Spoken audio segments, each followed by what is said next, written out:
Do you follow Warshaw's EOS, Encyclopedia of Surfing? A little bit, yeah. Okay, he sends out a Sunday email every week. A couple of weeks ago was footage of you surfing the Duke Invitational at Sunset in 1965, I believe at the age of 17. And what struck me was the parallels between modern day Jack Robinson and you back at that time, which was you're both kids who really don't look like you should have anything to do with that wave, but you have supreme confidence, like a steely-eyed kind of confidence, pushing beyond the known limits of the boards, the equipment itself, and then also how that wave's ever been ridden before, you know? Yeah, every decade sort of has its performance levels, you know? And so, what I was doing in 65 was much different than what Jack Robinson did last year, you know, like that's what Jack's doing is a whole other level, but it's all relative, you know. It's like whatever was going on in 65, what I was doing was a notch above, just like what Jack was doing last year, you know. It's just interesting how it all just keeps progressing, but there is always sort of every decades there's sort of like standouts, you know, regardless of what the level is. There was a lot of parallels between you and he, like similar kind of stature, that steely-eyed confidence where he doesn't even know that he's not supposed to be doing those things. He's just like, no, I have the ability and I'm going to do it, and I don't care if these other people have been surfing here for 20 or 30 years and they're 30 years, 35 years old.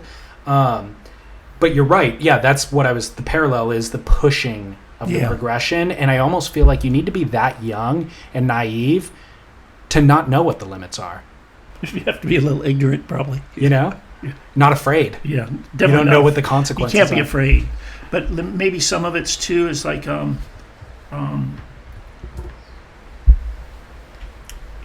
I don't think at that age I wasn't real comfortable in public and public speaking and all that stuff, and I don't think Jack is either. He's a little introverted that way. So maybe there's something to that. I don't know. That's what Yeah, I think that was part of it, too. You're in your own space. Just watching him be interviewed, and he just kind of isn't comfortable, but you can see the confidence. Yeah. It has nothing, he's not confident on camera, but you know his confidence is in regard to the wave itself. Yeah. And he's going to enforce his will. Yeah. No matter what, because he just can. Yeah. That's what you reminded me of. I know Jack, because he used to be sponsored by Quicksilver when he was 12, 13 years old. And he was like, anyway, I can go on and on. Yeah, but he was really confident at a young age, much more than Kainoa or Igarashi or some of the people that are doing well today. Jack was way advanced at a real young age, you know. He just sort of stepped out of the competition deal a little bit. I think maybe his father had something to do with that a little bit and stuff, you know. Yeah. But at an early age, like 13 years old, I mean, he was already surfing 10-foot waves and very confident, you know, like way ahead of his peers, you know. What do you reckon that comes from? I think it's a individual trait, but also probably being brought up in Western Australia. He was exposed to a lot early, you know, a lot of big surf, powerful surf. But he was really extremely confident at a young age, you know, like way beyond some of his people the same age that we also sponsored. You see that with John. That level of comfort in the water. It probably comes with a lot of early experiences in pretty good strong surf, right? You know? Which is also probably why he hasn't thrived in the WQS level up until this past year. Is the waves just aren't great, you know. Let's backtrack a bit. You were born in California. You moved to Oahu when you were 12. What prompted your family to make that move? I started surfing in 1958 in Torrance Beach, California, Palos Verdes Cove, actually. And it was my father started me. He was a diver and started surfing in about 1954 around the Palos Verdes area. And he was so excited about surfing, he wanted to share it with me. And, you know, of course, sort of, you know, he pushed me, and he actually put me in a position when I was 8 years old. Palos Verdes Cove was about 8 or 9 foot, and it was way out of control, and I almost drowned. Oh, wow. And so I stopped surfing. I didn't like surfing at all. It was cold. We didn't have wetsuits back then, so like in wintertime, we're just surfing in board shorts. And anyway, I had really bad experience. So I basically stopped surfing for about a year, and maybe a little more, a year and a half. And then he sort of, he kept on me. He actually, the boards back then were hard for little critters, little grommets like me, because boards weren't made for little guys. You know, they were big, heavy things like 35 pounds, double 10-ounce glass. And the board I had, it was a Velzian Jacobs 7'11" round bottom, had a plywood fin. It was an absolute piece of, it was horrible. It was so hard. So that made it more difficult also. So he was a very good craftsman, and he made me this, he got this really super light blonde female balsa wood and made me this board that was 7'11", and instead of being double 10-ounce glass, it was single 10-ounce glass. So it came out 15 pounds instead of 35 pounds. And he kept pushing and going, "Come on, Jeff, try again." And I was going, "Nah, don't want to know about it. I hate surfing. You know, I like baseball. You know." He's going, "Come on, just try again. And eventually, he broke me down, and I think it was October at Palos Verdes Cove. He got me out, and it was much more favorable conditions. It wasn't like, you know, some big solid sets. It was like 3 and 4 foot, and it was sort of early fall. You know, it wasn't winter, so it wasn't that cold. Water can still be warm. Yeah, the water was bearable. And he got me into a little 3-4 foot wave, and I just turned and angled and just felt the thrill of the glide, and that was it, you know. Holy cow. But it was much more difficult back in the kind of the middle 50s for a little kid to learn to surf, you know. Anyway. Is your memory that vivid about it, or are you just used to telling the story over and over? Because it sounds vivid. No, I remember the wave distinctly, and I also remember a year and a half before that paddling over backwards on what I thought was an 8 or 9 foot wave, and you know, my father's paddling over these sets, and he's telling me to hurry up, and I just paddled over backwards, and one, you know, kind of went deep, and then came up, and there was another wave. There was 2 more waves in the set, and I almost drowned. Like, I came in the shore, and I was coughing up water, and it was, and he since then, he apologized to me much later in life. He said, "Jeff, I really have to apologize to you because it was out of control, and it wasn't, I'm sorry, you know." Yeah. Amazing. Anyway, so long story short, after that I was just hooked. I just loved surfing. I had surfed all the time, and I had this friend, George Lacey was his name, and his mother was a nutrition expert, and Adele Davis was her name. And she invented Tiger's Milk bars and Tiger's Milk, and she had 5 books that she did really well on. This is like about early 50s, you know, and up to about 1958, 59. So she was going to send her son George to Hawaii for a little vacation on Easter, and he was allowed to take a little friend, and the little friend was me. So that was like a dream back then, and we were actually on, it was right, I think it was 58 or 59, and it was right as the launching, we were on one of the maiden voyages of one of the first jets to go from LA to Hawaii.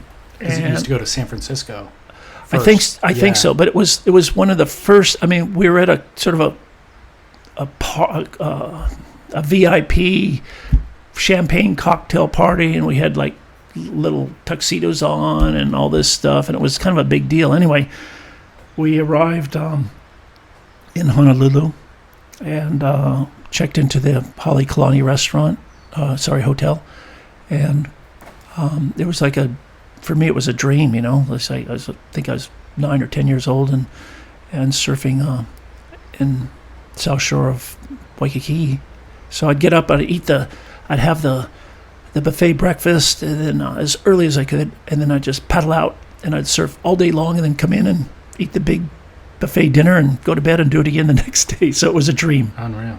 Super dream. And then the following year, following Christmas, I talked my father into going, and so we both flew over to Hawaii, and we get off the plane, and I'm going, okay, Dad, here's the drill. We're checking into the Halekulani, we surf out of Waikiki, and we paddle out to, canoes, and then we paddle down to number 3s and over, Queens and Populars. And he's going, no, Jeff, we're going to Makaha. I'm going, where? What? So anyway. How did you both have reference points for all the surf spots? Oh, it was pretty easy back then. It's like wintertime, it was Makaha. The North Shore was just starting to get started. It was still sort of a pretty, this is like 1958, I believe. But that's prior to Surfer Magazine, right? Way before so Surfer then where Magazine. were you getting all your references? You talk to people that have been there. And so they said Makaha's the place to go. So that's what my dad knew. So that's where we ended up going, Makaha. And we just had sleeping bags and we slept on the beach. And I think the first night we were there, second night, we're sort of just had been asleep about an hour, and this big Hawaiian guy comes over and he's sort of kicking the sleeping bags, he's going, hey, Haole, try move, hey, Haole, and it was Buffalo Kealana, and he was the lifeguard back then. He was basically warning us. He's going, hey, the surf's coming up, high tide, you're too close to the water line, you're going to wash away, So he helped us out a lot. He was great. He was fantastic. And so we sort of made friends with him, and he shared his experiences with me, kind of like me, and he sort of told me where to sit in the lineup, and what waves to paddle for and stuff. And so that was a really beautiful experience. And we were just there 2.5 weeks, and then came back to California. And my dad basically talked my mother and family into moving to Hawaii. So that was it, Just based on that 2-week vacation.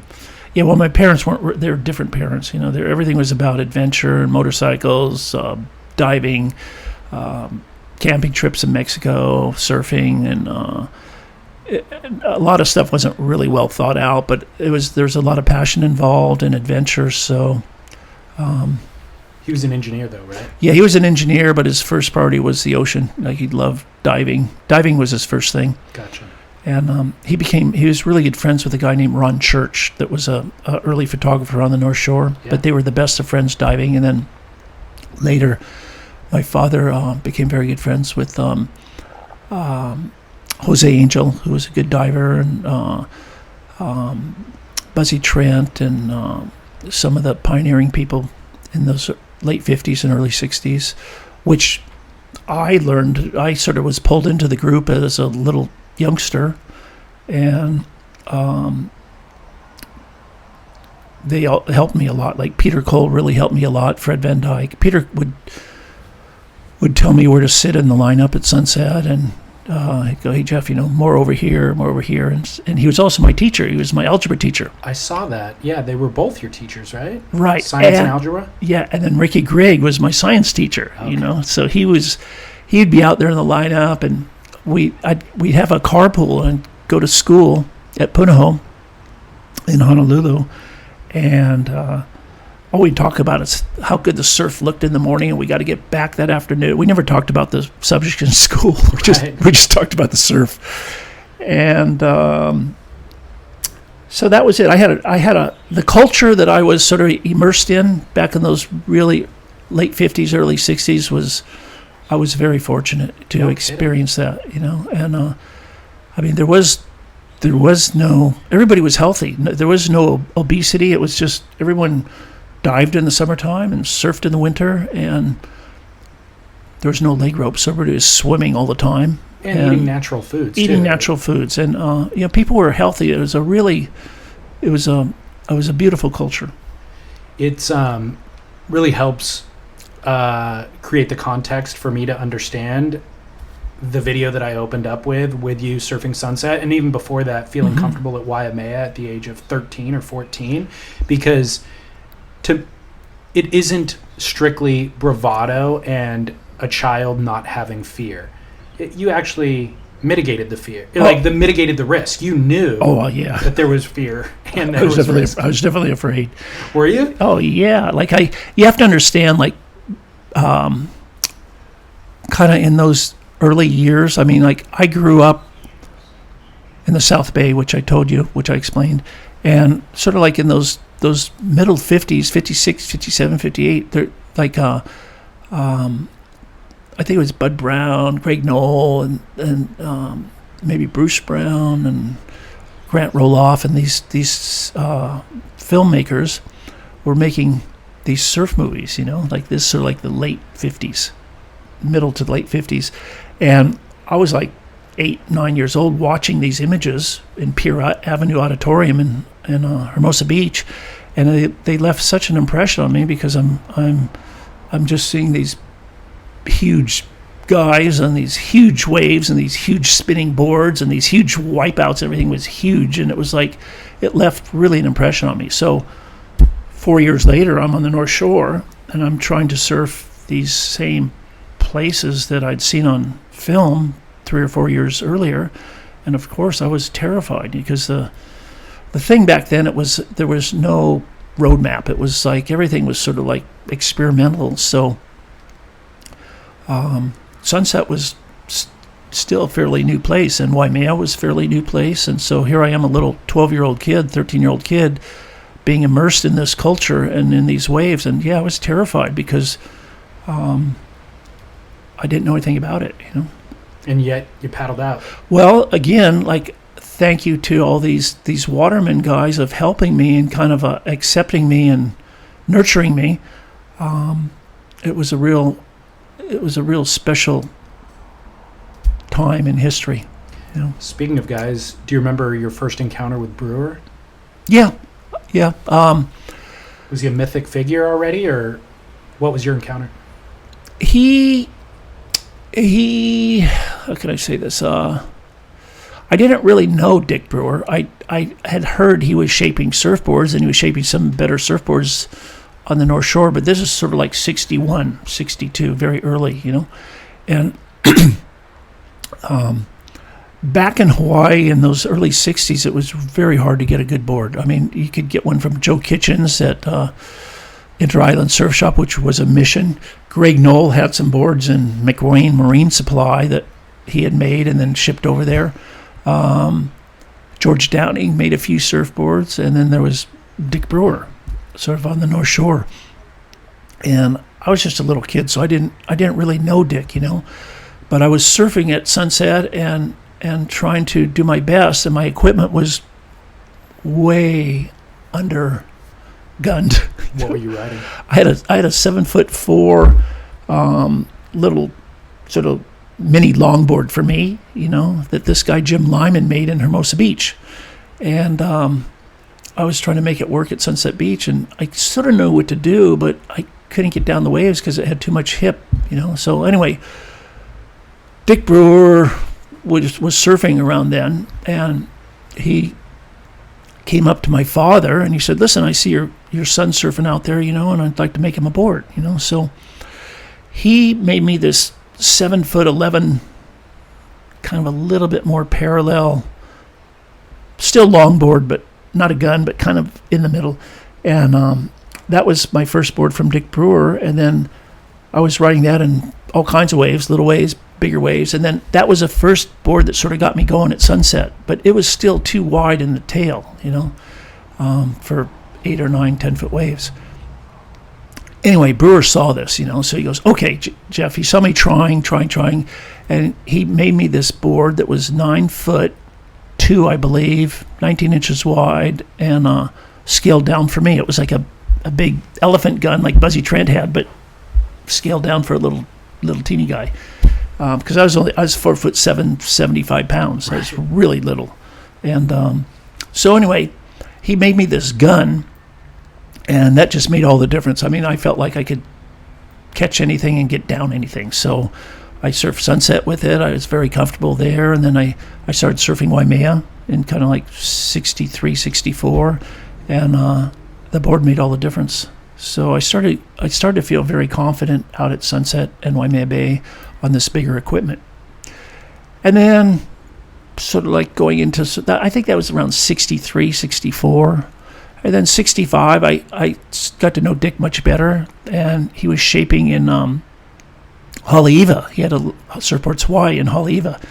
And I started getting boards from him, and then, one thing led to another, and I started I sort of became one of his little test riders, and along with Jock Sutherland and there was another guy, Jimmy Lucas, and we were sort of all getting boards from Dick Brewer, and then he was surfing for. He sold. I don't know what happened exactly, but somehow he wasn't doing boards with Surfboards Hawaii label anymore, and he was making boards under the Hobie label up in Wahiawa, and that's where I got my first, the gun that I won the first Duke on, and it was like a 3-stringer. It had foam sort of inserts. No, they were solid foam, colored foam right. stringers with, I think, 1/4-inch redwoods on each side or 1/8-inch redwoods on each side, and he made that for me. And again, it was scaled down from boards he was making for Buzzy Trent and Peter Cole and Fred Van Dyke and stuff. And it was just like a magic carpet. It was fantastic. And anyway, so I won the first Duke contest on that. And then after that, I was just getting boards from Dick, and we, started making boards like 7.6 and 7.10, and started, this is more like 67, 68 on Maui at Honolulu Bay. And Jock Sutherland and myself and this guy Gary Chapman, Al Chapman's brother, who was very, very instrumental in smaller board design with Dick Brewer. The three of us were sort of living at Honolulu Bay at the time, Maui, and I was going to a little junior college called Moana-Olu. And we're just surfing our brains out on probably some of the best equipment you could have on the planet. What was your ambition at junior college? Stay out of the Army. No, stay out of Vietnam. It was really severe then, It's like if you didn't go to school, you're going to boot camp. You're going to Vietnam, So it's hard to explain the how big of a deal the draft in Vietnam was back in the late 60s. The thought of going into the Army and the service and being drafted was one thing. The thought of going to Vietnam and getting shot to death was another thing, and for no reason. Like everybody, it seemed like all the young people, or not all, but a big percentage of young people saw the fallacy in the whole war, and then there was another group of young people that didn't think about it. They just thought it was their duty. Right. A lot of surfers didn't agree with it. Yeah. I was one of them. I went to this little junior college on Maui, Moana-Olu, for the first year, and I think I was 18, surfed my brains out with Jock at Honolulu Bay, and then the second year I went to a little junior college in Santa Barbara City College, and surfed my brains out at Rincon. And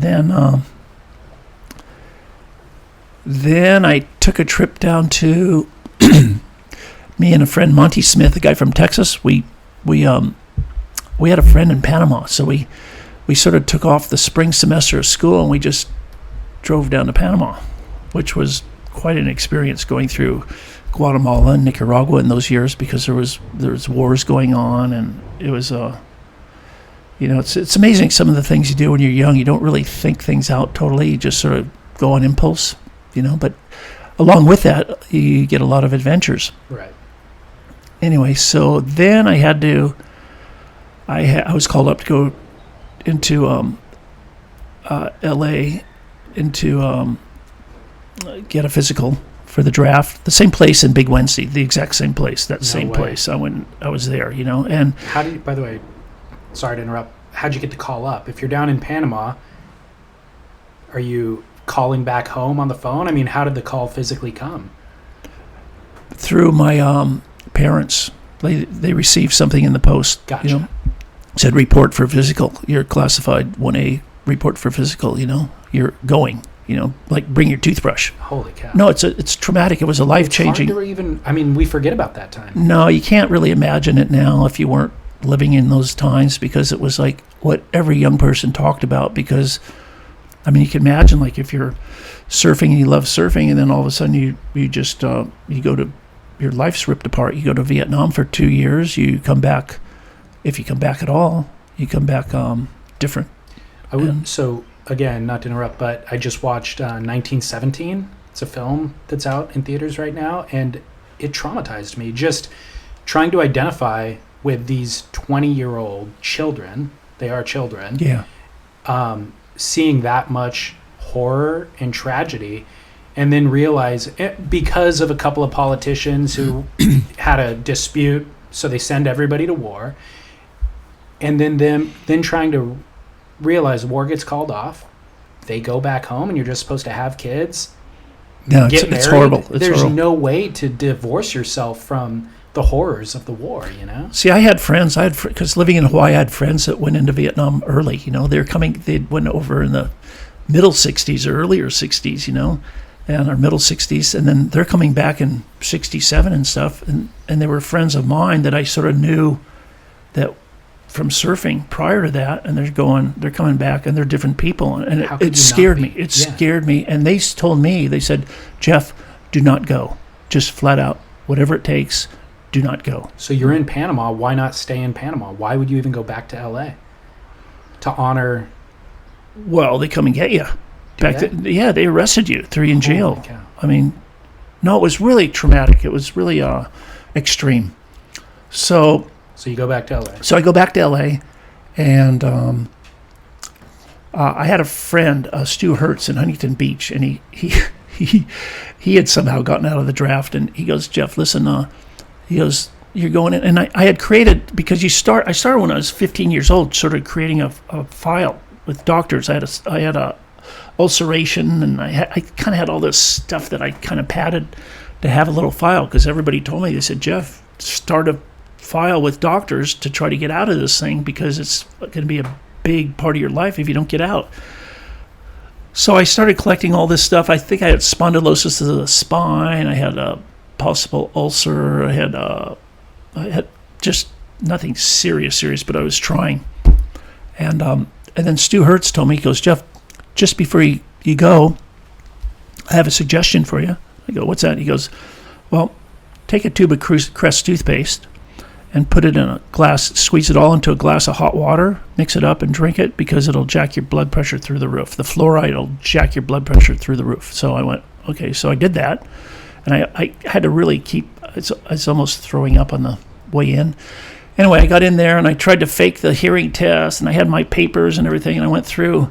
I mean, they'd seen every trick, every freaking psychedelic move you can make. They saw everything. As long as you had 2 legs, 2 arms that could walk and move, you're in.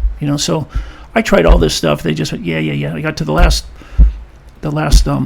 sergeant, I think he was, and handed him my file, and he went through it, and he was just getting ready to stamp accepted, and then he goes, get your blood pressure checked again. Your blood pressure's too high, So I was going, oh my God, I was almost on the bus with my toothbrush, So I went back to the doctors, and they said, listen, they checked it again, and it was high. So they said, okay, you have 2 choices. You can either stay here at our facilities for 3 consecutive days and get your blood pressure checked, or you can go to your own physician and get it checked, and send it back to us. So I went my own physician. So then I went back to my friend Stu Hertz, and I said, hey, do you know any doctors? He goes, yeah, I know a doctor in LA that can help you. So I went to this doctor, and I paid him $500, and he wrote me a thing saying my blood pressure was really high. So I sent that in, and they said, okay, you're classified 1Y. You'll only be called up in times of a national emergency. So I went, oh, great, good. So I didn't think anything about it, and I just went back to Hawaii, went surfing, and then about 7 months later, I get called up again, and they're going, we want to recheck your physical status, come back in. I'm going, oh no, this is horrible. What do I do now? So I went, I can't go back into LA. I've tried everything. I can't get out there. They're too tough, It's so then I went, oh, I'll move my physical to Honolulu. That's got to be a little bit easier, And then so that took about 2 months, and then they gave me a date that I had to go in for my physical. And I went, oh my God, because I'm expecting this to be as hard as LA. And I'm going, what do I do now? How do I get out? And this friend of mine, he goes, Jeff, listen, they really don't like homosexual tendencies. This is, 1969. He goes, the sergeants do not like that stuff. So, like, if you dress up and do your best, you might have a chance. So, I had my sister help me of how to. She trained me for about 3 months. She goes, Jeff, sit like this. And anyway, just all this stuff. And then the day I went in early in the morning at Fort DeRussy, I had my hair kind of long, so she teased it, and I had little shorts on, and I had these little that I got from Tiger Aspera's wife. I had these little squash heels, and anyway, it was pretty outrageous. But you're going, hey, it's 2 years of my life. It's like, what the hell? So I was really prepped, and I went in there and in drag, and it was a much more conservative group. I mean, a lot of Japanese and Chinese, and very conservative. And within 10 minutes, I was called into the psych area. Like, they wanted to have a personal interview with me, and the sergeant, he just goes like, we started talking, and he goes, listen, why are, like, you're going, why are you here? You're going in the service. And I kind of knew the way I could feel, the way he was looking at me was disgust. And he wanted me to sign this form that he goes, I think you should sign this. Look over this form and really make sure some of these boxes don't apply to you, And I'm looking at it, and he's going, so what do you think? And I said, well, listen, I don't have many friends, and I think if I went into the service, I could make some friends because I'm kind of lonely.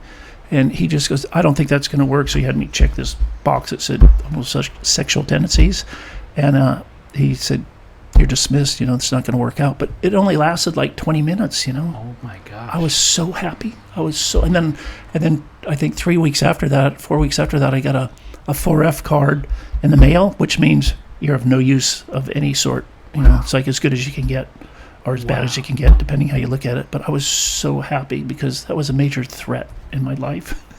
That is a crazy story. Well, I had never.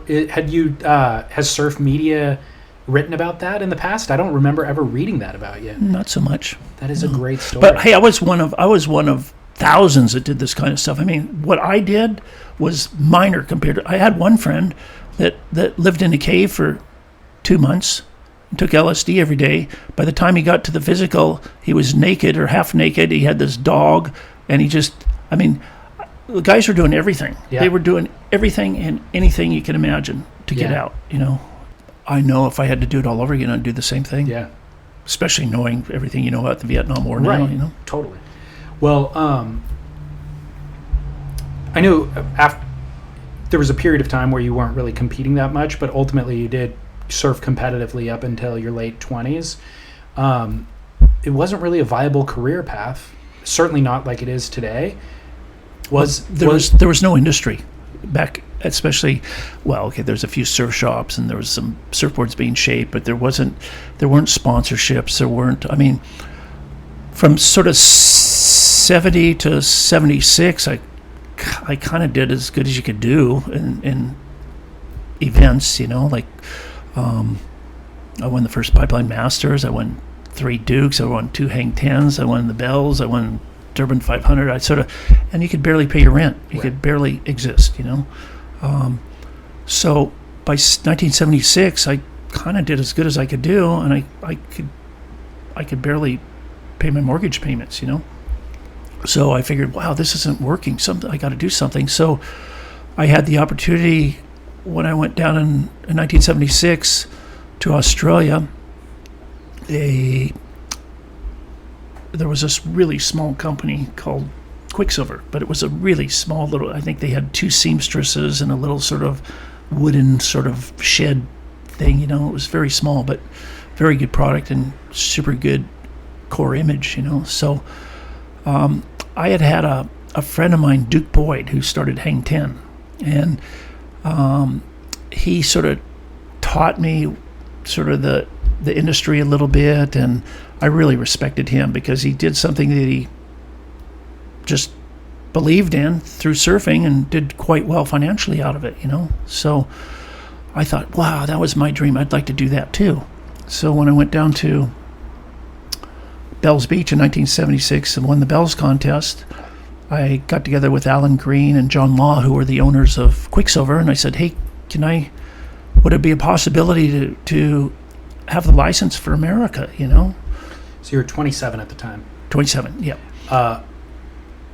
What were they doing that was why did you think that would have applicability in America? Well, the first time I went down to Australia, I think it was 73 or 74. Jerry Lopez and I went. We did things with Golden Breed, John Arnold in Adelaide, and then we sort of, I had a few pairs of shorts through Mark Warren of Quicksilver 1974, 75, and Jerry and I brought a couple pairs back to Hawaii, and everybody just went, how do we get those? Like everybody, they're just going, wow, those are really different. Like, how do we get a pair? We go, Tell me about the shorts. What was different about it? Well, back then there was Canvas by Caton and Birdwell, and there was some local brands, but everything was sort of more.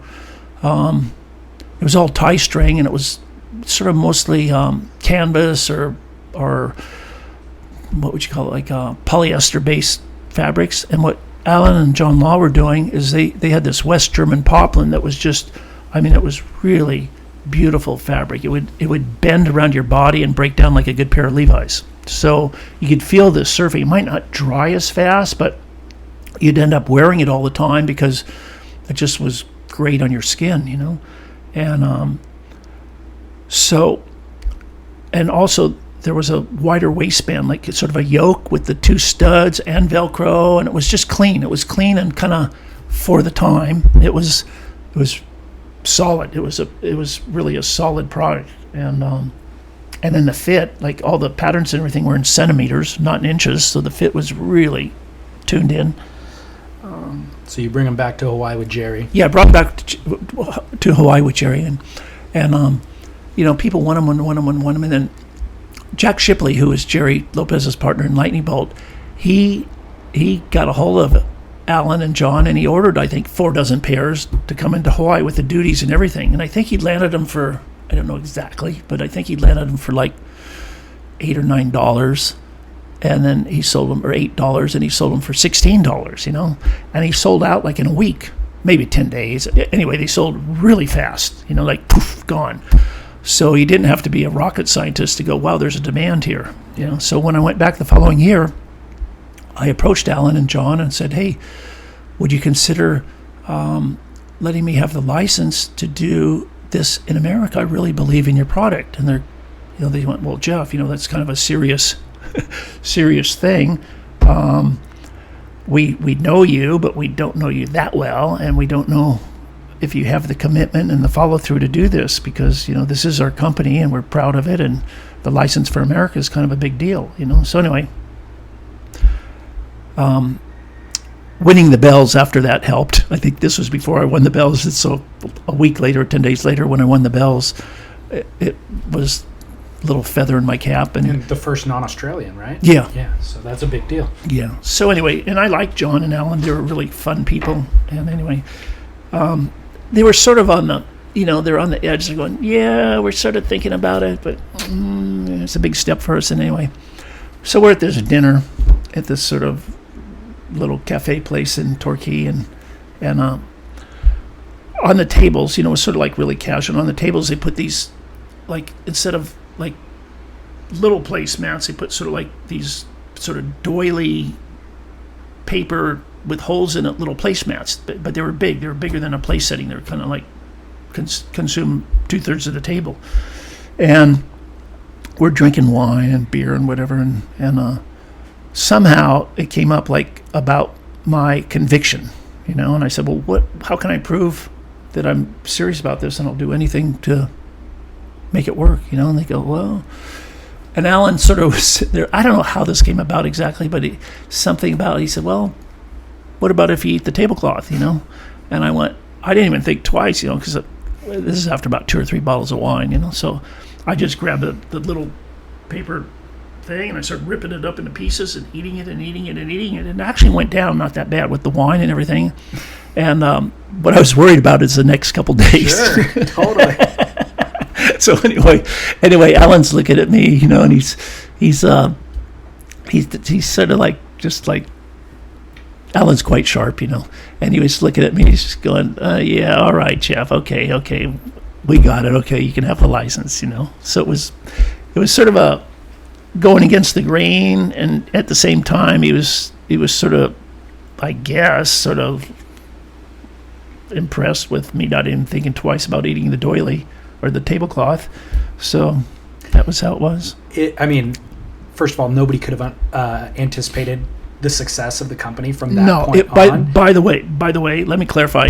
I don't know the volume monetarily of what was being done in 1976 in Quicksilver in Australia, but it was really a small little company. Right. It wasn't like, people think today, like, whoa, Quicksilver, and you got the license for Quicksilver in America. Wow, lucky. But it was small. Right. Very small. So nobody could have anticipated that. However, that's still a real deal. How did you structure the deal? I'm sure they wanted cash for the license. So how'd you come up with the cash? No cash. We didn't have any cash. What? No. So what it was, they wanted 7% royalties of gross sales, which it was sort of standard back then. And they wanted 5% of our corporation. They wanted to be 5% owners of whatever our corporation was. And so I agreed to everything because, I wanted to do it. And then this is funny. When I left, I went, so what do I get? They handed me, like, I think 5 little paper patterns on a string like this and went, there you go. Good luck. And I went, wow. Is that it? So no phone numbers for supply chain or anything like that? You had to just figure it all out on your own? We basically had to start it from ground zero because they were getting supplied. They had some contacts in Germany or something, but we sort of had to do it all from California, so it was starting fresh. So for their percentage, you're basically just using the name. The name had enough goodwill that it was worth paying that percentage to them rather than... I thought it was. Okay. Yeah, I believed in it, and I thought there was a lot of credibility and integrity, and I really believed in it, and I backed it 10,000%. So there was patterns too. There was patterns. Okay, right. Shapes. We forgot about the patterns. The paper patterns. So you deploy the plan with, I know, Bob, and was Tom Parrish involved at some point? Tom was involved. He was actually. He was building boards for you at the time. Yeah, I think we actually asked Tom if he wanted to be a third partner, but he was going to South Africa. Something happened. I don't know the exact details, but he wasn't around and said he had commitments or something. So it was basically just Bob and I were the partnership. And then I think later on that year, we made Tom our Hawaii rep. Gotcha. So Tom was responsible for everything that was sold in Hawaii. And who was Bob McKnight to you at that time? Bob was the year before. I was in Bali, I think 75, and Bob was there on some sort of university thing or something, And I met Bob, and he seemed like a good guy, seemed like a sharp guy, and we were surfing together, and we sort of hung out and stuff. And then Bob, the next season, I think in February or March, he was staying at my house in Pupukea on the North Shore, and just as a friend staying at my house. And then I was getting ready to go to Bell's contest in April, I guess it was. And I said, hey, Bob, I have an idea. I'm going to ask Alan Green and John Law for the rights for Quicksilver for America. Do you want to be my partner? And Bob went, sure, yeah, So when I came back, I went, Bob, I got the license. Let's go, So Bob went back to California, and then I went shortly afterwards and basically left the North Shore and just started Quicksilver, round one. Right. So, but it wasn't. It was, it's like in hindsight, people can go, "Wow, you're lucky you did that." But it was starting something that wasn't even there. Right. It was a dream. Like we had no money, we had no finance, we had no banking, we had no cash flow, we had no venue, we had no offices, we had no back offices, we had Zero.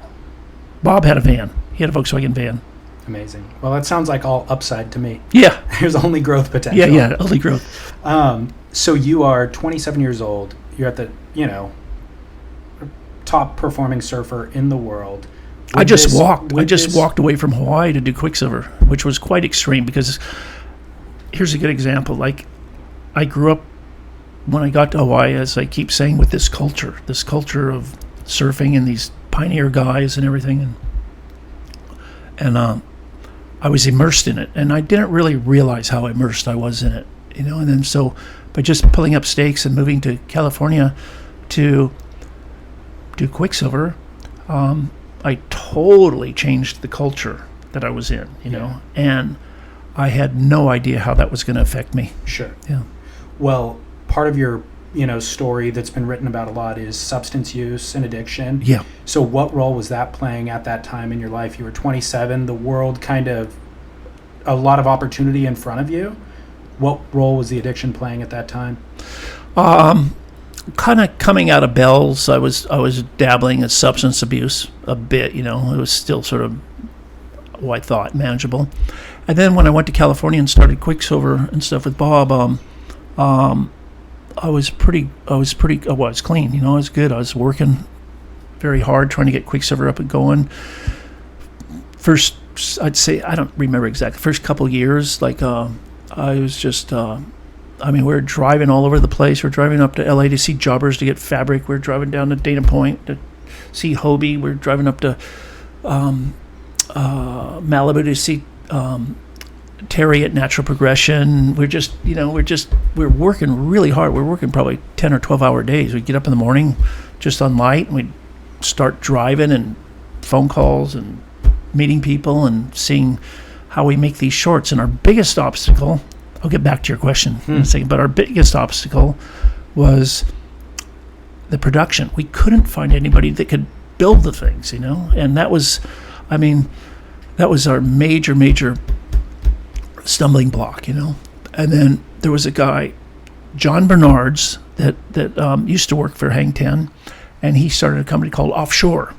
Okay, it was a clothing company back in, kind of like the middle 70s, right around the time OP was sort of peaking, And he gave us a contractor in Santa Ana, and she was a Thai lady, Sunanta was her name, and she started building our shorts. And it started to work. Like, she could actually produce them. Bob and I were actually there doing the studs. We'd putting the studs in and ironing them and stuff, and she was producing them, but we were getting shorts. So we'd put the shorts in the back of the car, and then we'd, just like donuts, we'd take them to Terry or Hobie or something and put them on the floor, and the buyers would go, okay, well, I'll take 4 dozen. I want that one, that one, that one, that one. And they'd take 4 dozen and write us a check, and then we'd go on to the next account, So that's how we started, Anyway, we owed John a lot by sort of giving us this contact of this really good contractor. Anyway, the company started, I think had a little place on West 17th Street in Costa Mesa, and the company started to work. Our first year in business, or second year in business, I think we did $1 million some, and our accountant, I had I leased a Cadillac, Bob had a freaking Porsche, and Petey, our third partner, had a Mercedes. And we were taking trips to Hawaii and all this stuff.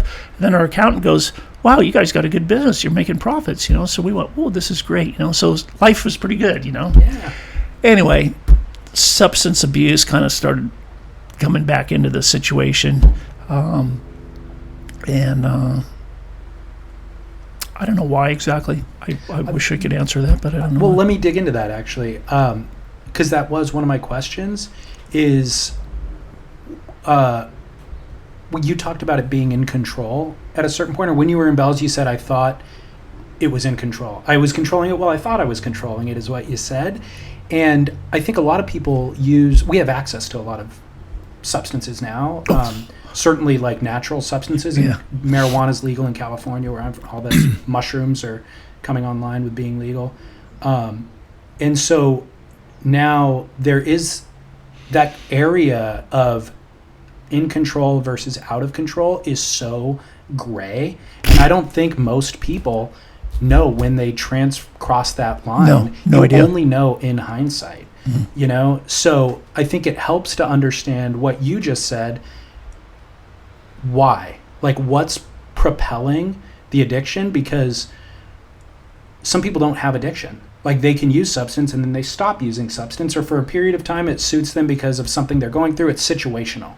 And then they're not in that pressure anymore and they're not using anymore. Addiction is different, you know? Yeah. So understanding what's driving the addiction is probably part of the solution for a lot of people. And that's complicated. It changes with the individuals, you know. For sure it is. I put it down to, and I don't know if this is actually super honest or not, but I put it down to, again, this culture I was in Hawaii on the North Shore. I felt very comfortable. I felt very, very comfortable in this culture.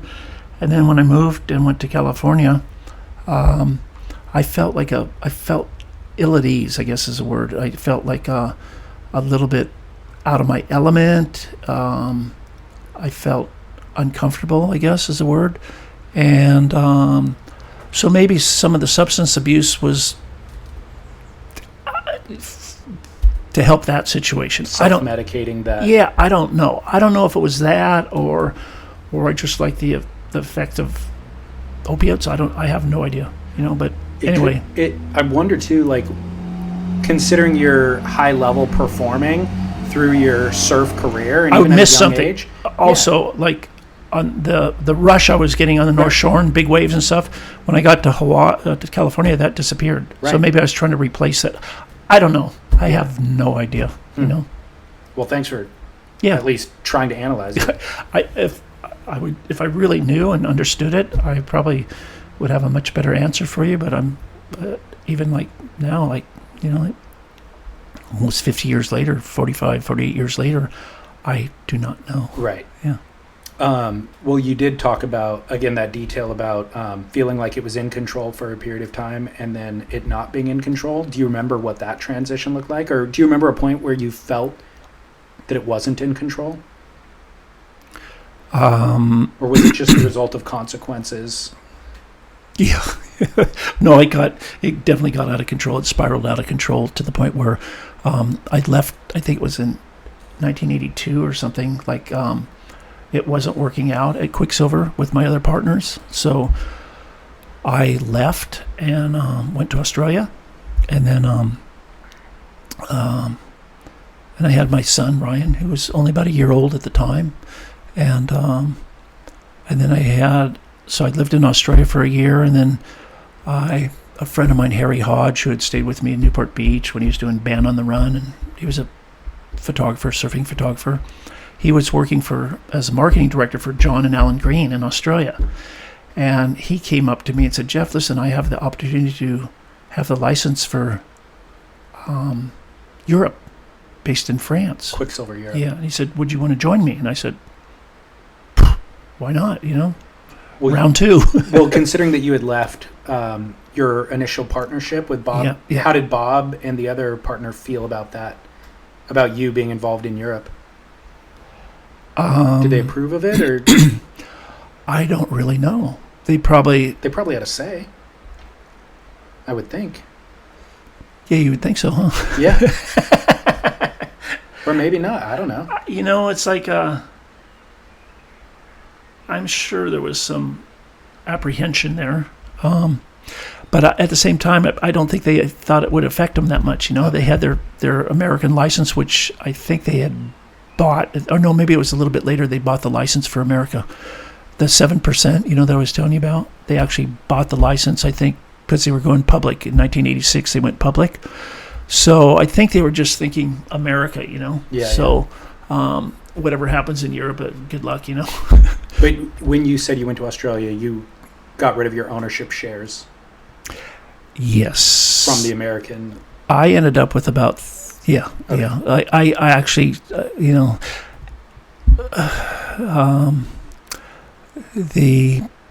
my ownership probably consists of about 33%, you know, of the total stock. But still, it's a private company, you know, and it's not doing billion just doing like 4 million or 3 million or 5 million or something. So I ended up selling my stock off in bits and pieces, Okay. Until there was not much left, And then when I got to Australia, like I had a little bit left, and but not much. Were you selling it back to the owners or just? I sold some to a rep on the East Coast. I sold some to Tom Holbrook, who was involved in Quicksilver America. I sold some to Mike Miller, who was a friend of mine from the North Shore. That was an interesting story, and just bits and pieces. It sort of just disappeared. Gotcha. So you're in Australia. You take part of that deal for the European license. I asked my wife Sherry at the time. I said, "Sherry, you want to go to France and try round 2 Quicksilver?" And she said, "Yeah, let's go." So we packed everything up and just hopped on a plane and went to France. You're kind of following your dad's ethos. Yeah. The adventurous. Yeah. Flying by the seat of your pants, kind of. Totally. So, yeah, nothing was really that well thought out. And anyway, so that was 84. So round 2 at Quicksilver. What was your role? That one? Well, we had 4 partners. It was myself, Harry Hodge, and a South African by the name of John Winship, and we had Bridget Derrigrand, who was a French national, was our 4th partner. In the beginning stages, my role was marketing direction, and then it kind of transferred into export sales manager, distribution sales manager, okay? And then it kind of came back years later, back into marketing. But our roles weren't really, we're sort of doing a bit of everything when we started out. Like everybody was doing a little marketing, helping on production, just everybody's sort of, it was like a little team effort. And it was very difficult, very, very difficult, mainly because there was no surfing culture whatsoever. Really? In France at that time. There was 2 or 3 surf shops totally. But I mean, the mentality of the French people back then was not, weren't board shorts, and wasn't surf. I mean, it was like, I didn't even think about this. Neither did Harry. And the other thing we didn't think about was there's 9 months of winter, extreme winter, and 3 or 4 months of summer. And so our line was like board shorts, some walk shorts, and T-shirts. And 9 months out of the year, 8 months out of the year, you don't wear that stuff, So that was combined with no culture, and it was very, very difficult. Like it's amazing we even got up and rolling, Again, it sounds like a lot of upside potential. Yeah. Every situation you engaged in. Yeah. One of the things that really helped was snowboarding. The crossover of snowboarding and surfing really helped us, though. Okay. The timing was unbelievable because we started in 84. The first 2 or 3 years were really, really a battle, man. Like cash flow. We did have a bank manager that believed in us. This guy, Henry Pomeroz at the Credit Agricole. And thanks to him, he supported us to the point where I think, if I have this right, I think at one point, the 3rd year, we had a 80 million franc credit line with no equity. We didn't even own cars. We didn't have houses. We had nothing. And then his superiors in Bordeaux saw the amount of money that we were borrowing, and they stepped up and just, well, where's the collateral? Where's the securities? And there was none. And they just flipped. They just went, how did this get to this point? So they shut it down. They just totally shut the thing down. This was more like 88, 89. Which is reflective of that era. Greed is good. Yeah. Yeah.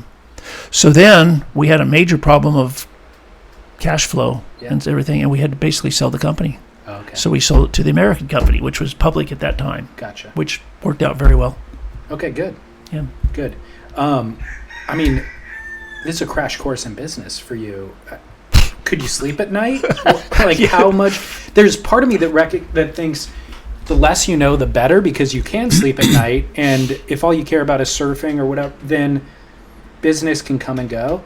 But it's also a huge opportunity for you that could net, a huge return. And if you take that seriously, then you're going to lose sleep at night. What are you going through? In all honesty, if we would have known what we were up against when we jumped into France, we never would have gone. Okay. So ignorance is bliss in some situations. I mean, it's like, like you're sort of in the deep end of the pool and you don't even know, sort of like, I mean, if you knew how deep it was and sharks swimming around you and stuff, you never would have jumped in, But nothing would get done. I agree with you. And nothing would get done in life if you actually knew. You know, like, you want to, yeah. It was amazing. It was like, like the trials and tribulations we went through with the language, the finance, the weather, the fabrication, even the borders. I mean, before Europe was a EEC, every time we shipped across the border, like France to Spain, well, we couldn't. You couldn't do it. We had to have distributors, because to send boxes and paperwork, it was so astronomically complicated, and different currencies, that you couldn't do it. I mean, you couldn't just send 4 dozen shorts. You had to do everything in a group.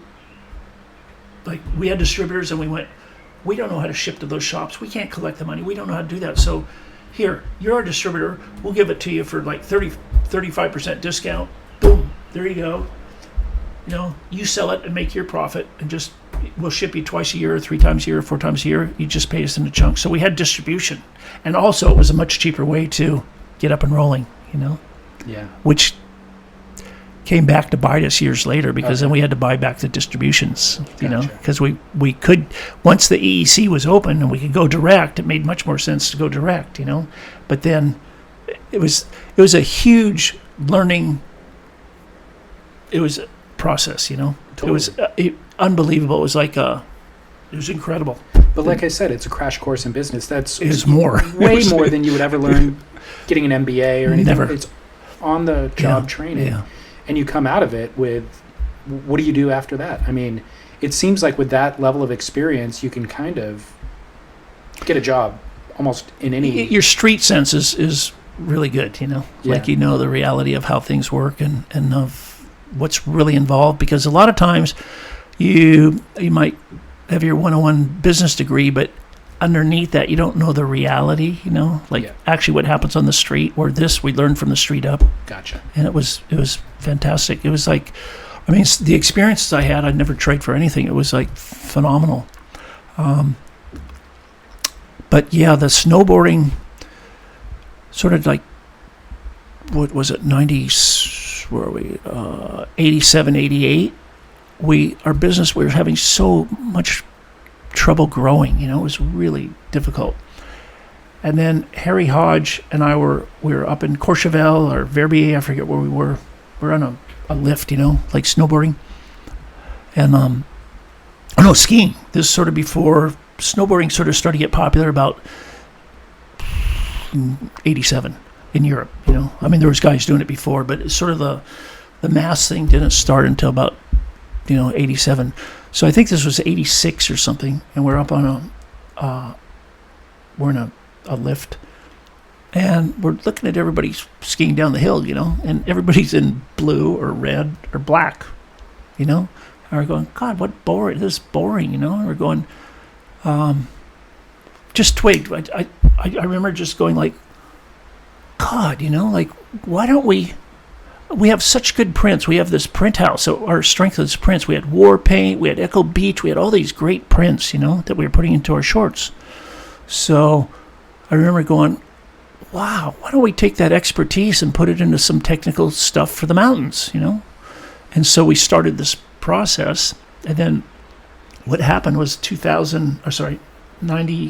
88, our business went from kind of just surviving to, I think, like doubling or tripling in 1 year, a year and a half.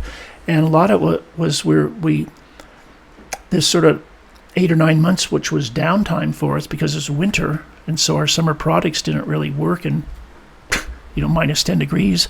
We started putting our prints into, the first thing was sort of these beat up sort of cotton puffy jackets that we washed and thrashed and stuff with some of our Echo Beach prints on them and stuff, and they started to go really well, So then we went another step further, and we went, well, wow, what about we do some sort of technical stuff, ski wear stuff, and then we even went into full ski suits, and stuff with prints and just outrageous shit for the time, and it just freaking fired. And then with the crossover of snowboarding at the same time, about 87, 88, everything just lifted, just took off. I mean, just was on fire. It's fascinating. I never recognized that, where like Quiksilver Australia and America were early developers of those other things.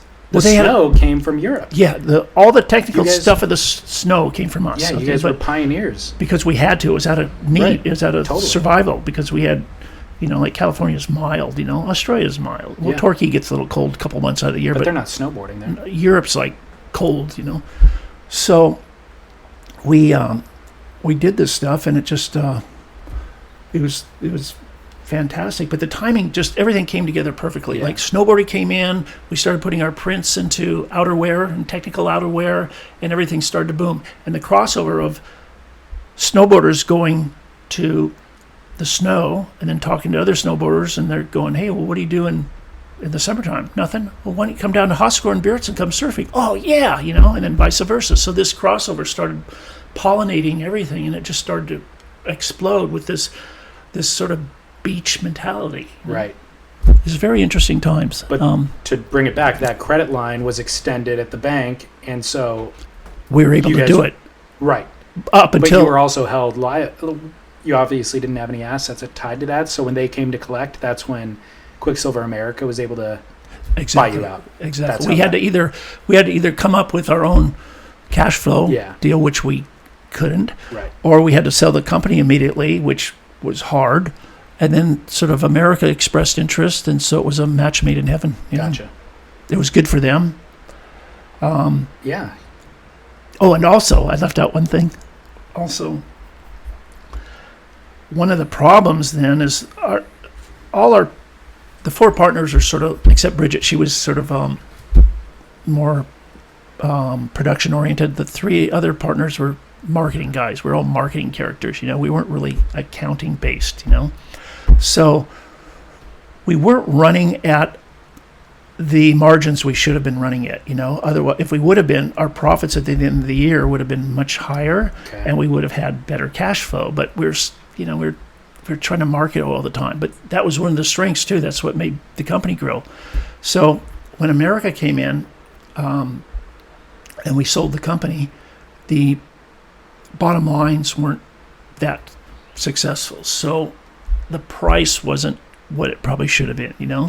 America came in, and in 1 year, it's like somebody having a car that's running a little rough, and they open up the bonnet and see the carburetor or something, take a screwdriver and give it a couple twists, and the thing purrs. Mm-hmm. Well, America just came in and saw the problem, which was margins, and just went, hey, we got to change this structure around, the sourcing structure, this structure. And in the course of about 1 year, maybe a year and a half, the thing just, I think the bottom line tripled, Good for them. But also, we sold the company at a price that, like it probably should have been a lot more if it was. But you were distressed. It's hard to make good decisions when you're under that level of stress. Yeah. Anyway, all really a terrific learning curve. Yeah. Mm-hmm. Well, where did you go from there? Did you stay in France? Yeah, I stayed in France. I loved France. Like, France to me in those early 80s, and even the first time I went there was in 71, and it was just such a beautiful place. Hossegor was, I think there were 6 surfers there, and it was just the French lifestyle, and it's just, I fell in love with the place. So when I had the opportunity to go with Harry and do the license in France, I put my hand up right away and went, hey, I'm in there. I love that place. So in the 80s and everything, it was really fantastic. The place wasn't that crowded yet. I could surf Guitaree with 2 guys out, 3 guys out. Hossegor wasn't, you could always get your own peaks. Yep. Anyway, like everywhere, it just population started to come. People started to discover the Pays Basque and how beautiful it was. Especially a lot of people from outside of France, like a lot of Scandinavians, a lot of Germans, a lot of Italians, a lot of people just once they'd come over there and see how beautiful it was, see how good the surf was, and then you had Spain right across the border, and the lifestyle was like probably the best place I've ever lived in my life back in that period, So I stayed in France, and up until about 1995, 96, 97, and then I went to Australia. I was still going to France. I was still working, but I was kind of had a different schedule where I could take time off and then come back. And what were you doing for work? I was with Quicksilver. Oh, okay. But I kind of arranged my schedule, so I had a little bit of flexi time after we sold the company. So went to Australia, lived in Noosa for a year, and then came here to Kauai in like 95, 96, and I just Kauai's a spy. So since then, I was back and forth from France and here, and then until 2015, 15, I think, is when I stopped with full-time working with Quicksilver, and basically I've lived on Kauai. Do you still have a place in France? No, okay. I don't know. Do you ever go there anymore? Yeah. I still have a little arrangement with Quicksilver, and I go during the Quick Pro. I go during the WSL thing in September and stuff. I still like France, but it's so crowded now. It's just a different planet, Yeah. Like a lot of places. It really affects me, the population explosion. Like traveling, airports, living, everything. Population is the major factor that distresses me, And it doesn't matter if it's in France, Australia, Kauai, Indonesia. It doesn't matter where it is. It's population. Just too many people on the planet. Totally. So I'm constantly, maybe because I'm older, and I'm kind of like maybe like a bitter old guy just going, oh man, it's too crowded, especially surfing spots, surfing areas and everything. But I do see it as a factor that's responsible for a lot of negative things everywhere, And it's just, nobody seems as concerned as I am. I'm just going like, how do we slow this down, But old man Hakman. Yeah. Quiet down. Yeah, exactly. So you came to Kauai in the mid-96, I think you said. Had you spent time on Kauai when you were young and living on Oahu? I used to sail over here with my father in the early 60s. He had a Tahiti ketch, a Carol ketch.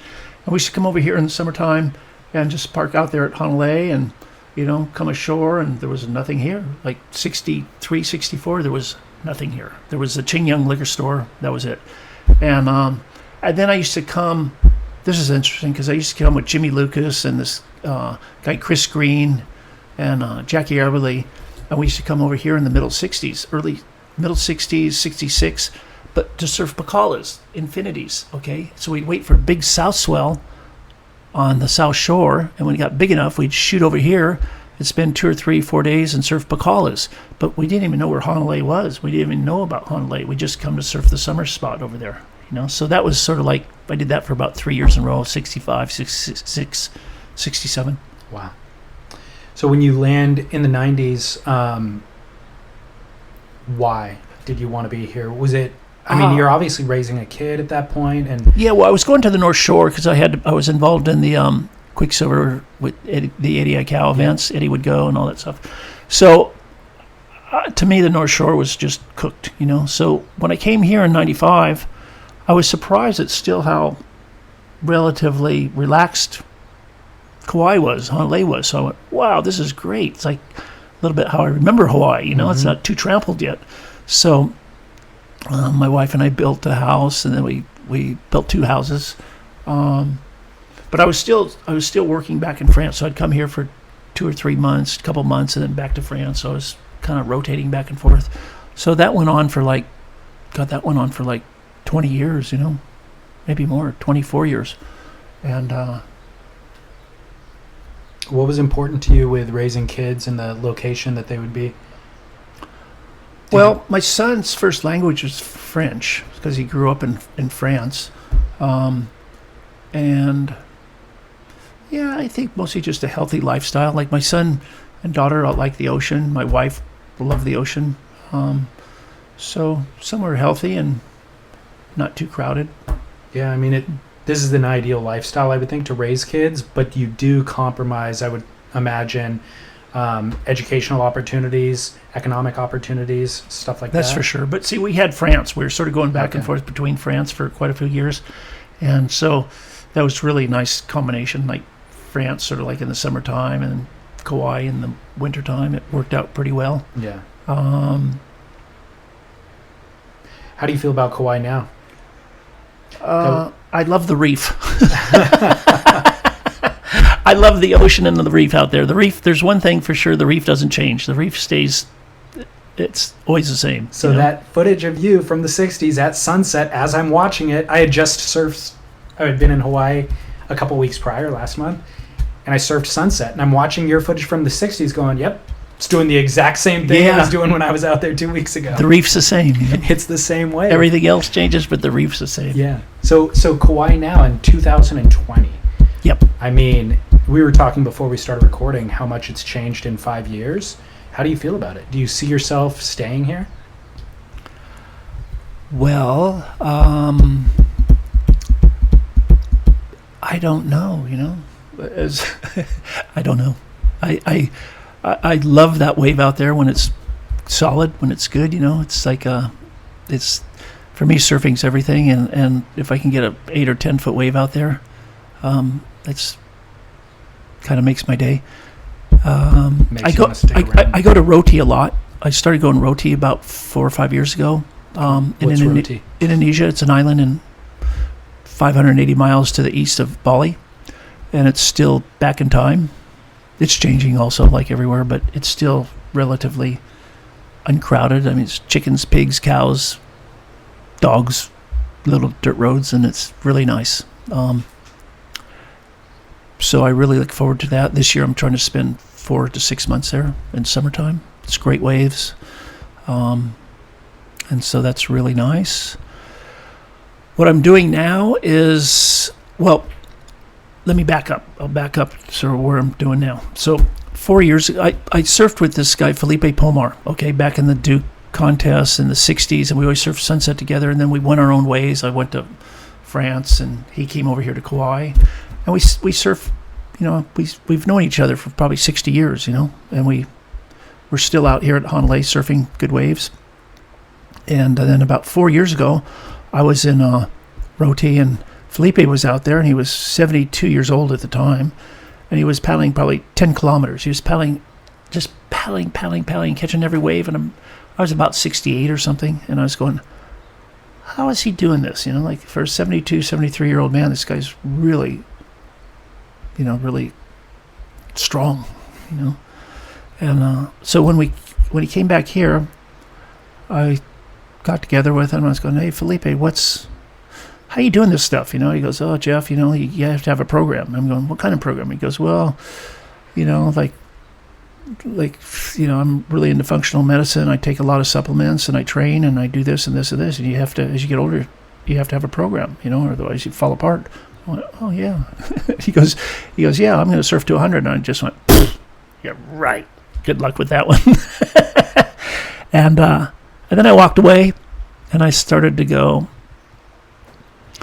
that's might not make it, but that's really a fantastic goal, because to do that, there's a lot of things you have to consider, like for sure you have to consider your health, you have to consider longevity, you have to consider the environment and community, because if you want to surf that long, you got to make sure the waves are around and the whole planet's not too polluted.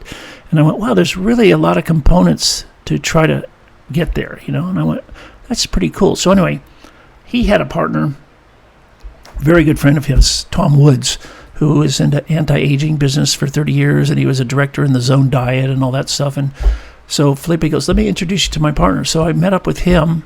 He lives up in Princeville, and he was very impressive, and I learned a lot from him. Anyway, cut to the chase. Felipe, Tom, and I went, wow, let's put all our knowledge, our 218 years of knowledge together, and let's try to spread what we've learned and help other people. So we developed this company called Surf 200, and we are doing a retreat in May 23rd to May 30th this year in Peru, in Huanchaco, and I'm excited about that because it's a challenge, Yeah. It's really a challenge to try. Felipe and I are the oldest guys out here that still surf 10, 12-foot waves, and we plan to keep doing it for quite a long ways into the future. And Yeah, I've tried everything, man. Surfing's the best. Well, what do you do when the waves aren't 10 to 12 feet? How do you prepare for that? What's your diet like? What's your exercise regime like? Yeah, I don't have a big, giant exercise regime. I should, I'm working on that, but my diet's really good. Like, you got to take the weight off. You can't have no sugar, or little sugars kills you. You have to have, as you get older, because your muscle intensity and everything gets a little weaker, so you cannot have weight. If you want to keep being active, you cannot have weight. You got to take weight off. And then I take a lot of supplements, but I eat really good food. Like everything's, no fat, no sugar. I really work on that. My exercise regime, I probably should work on a lot more. Felipe's pretty good on his regime, but what about in terms of diet? Dairy and grains and red meat. I will eat red meat once in a while, maybe once every 2 weeks or something. I'll eat some lean red meat. I eat a lot of oats. Oats are wonder food, man. Like oats Really? they have everything in them, and they have protein. They have everything, and so I eat a lot of oats. No dairy at all. No dairy. No cheese, no milk, none of that stuff. And but everyone's different. There's no one diet for everyone because people are different. I don't ask everybody, but I do ask a lot of people, and there's a lot of overlap, though. Yeah. Even though it's different for everybody, there are some common denominators. Yeah. Everybody says get rid of sugar. Sugar's horrible. And it's in everybody's diet. That's why there's so much obesity in America. Well, the whole world. But I mean, if you just, what you should do is when you go into a grocery store, you should just go around the outside aisles because everything in the middle's you shouldn't eat. That's funny. Anything in a box, if you read it, there'll be 12 grams of sugar, 22 grams of sugar. So if you're eating that stuff every day, you're consuming 150 grams of sugar a day, and it'll kill you, man. Yeah. And it's so acceptable. Everybody just goes, oh yeah, it's that's no big deal, but it is a big deal. It's a huge deal. Yeah. What about alcohol intake? What's your policy? I don't really drink, Once in a while, I might have a one glass of wine, maybe once every 3 weeks or something. But I don't really drink alcohol. In regard to substance usage that we were talking about earlier, what ultimately worked for you in terms of kicking the habit? I had to go to a lot of therapy. I had to go to a lot of rehab. And it's just, over years and over years and over years and over years, eventually you just go, okay, twing, I got it. Some people it takes much longer than others, but if you keep doing it, you end up in jail's institution or death. Well, so talk therapy though was beneficial for you. Yeah, it was.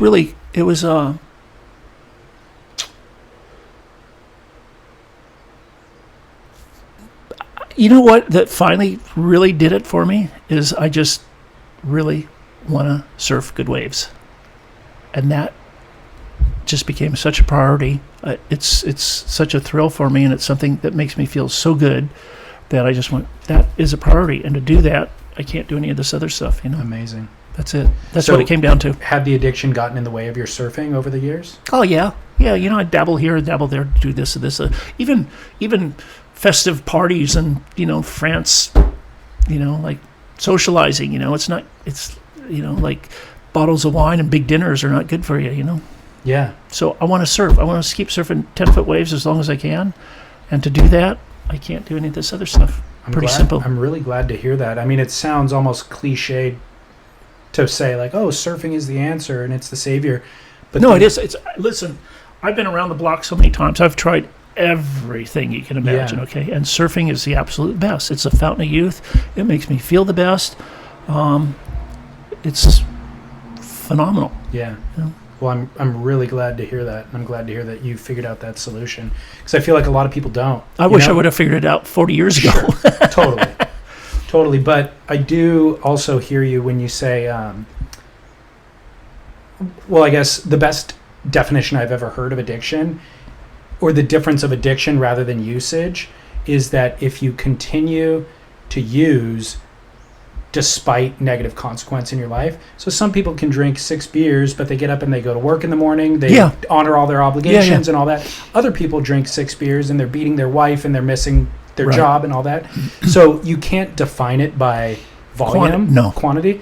It's defined by consequence. Yeah. And for you to recognize that the one thing that you loved most was suffering the consequence, then that's a pretty big epiphany to have. Yeah. You know? Took a while. Yeah, well, I mean, and it's incredible because my friend Felipe, who I was speaking of before, when we were together, like he was 23, I was 20 or something, you know, he pretty much kept a straight track all these years. He's 76 years old. He's out there surfing 12-foot waves, 15-foot waves, and he is not. I mean, he's been on track for health, fitness, and surfing for 70 years. You know. Will he make it to 100?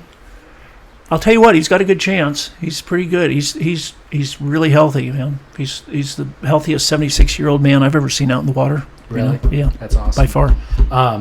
In closing, who are you getting boards from now? What are you riding? I got a brand new 10-foot one Terry Chun gun, you know. I saw that thing out there. Yeah, it's like I haven't waxed it yet, so I'm waiting for the waves to get good, but I got a board from Terry 3 years ago that was 10.6, and I actually had the best tube of my life at Honolulu Bay. I was like 68 years old, better than I've ever had it when I was 21 or whatever, and it just got me so stoked. That's all I want to do. I just want to get good tubes.